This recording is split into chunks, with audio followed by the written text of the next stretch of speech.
আসসালামু আলাইকুম। সবাই কেমন আছেন? আশা করি ভালো আছেন। এখন দেশে কথা উঠতেছে যে রাজনীতিবিদদের জনগণ বিশ্বাস করছে না। আসলে সত্য। আমি বিশ্বাস করি না। কারণ ওরা ক্ষমতা পেলে সবসময় জনগণের সাথে বেইমানি করে। এটা আজকের কথা না, সব সময়ের কথা। কিন্তু আমি ডক্টর ইউনূসকে এ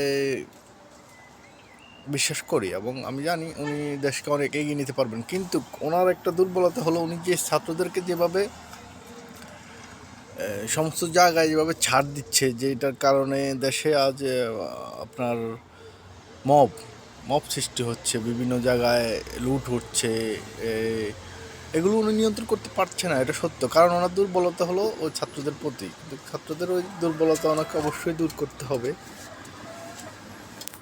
এছাড়া আর বড় বড় শিল্পপতিরা এখন কিন্তু এই ছাত্রদেরকে ডোনেট করতেছে, কারণ তাদের পূর্বের যেই পাপ ওগুলো তারা ঢেকে ফেলতে চাচ্ছে ছাত্রদেরকে টাকা খাইয়ে। এটাও সত্য, কিন্তু এটা যত অস্বীকার করো ছাত্ররা, আমি আশা করি বাংলাদেশ সরকারের যারা তারা এই বিষয়টা দেখবেন। কাউকে ছাড় দেওয়া যাবে না, যে অপরাধী হোক তাকেই গ্রেপ্তার করতেই হবে, আইন প্রতিষ্ঠিত করতেই হবে। এই বলে আমার বক্তব্য শেষ করছি। আল্লাহ হাফেজ।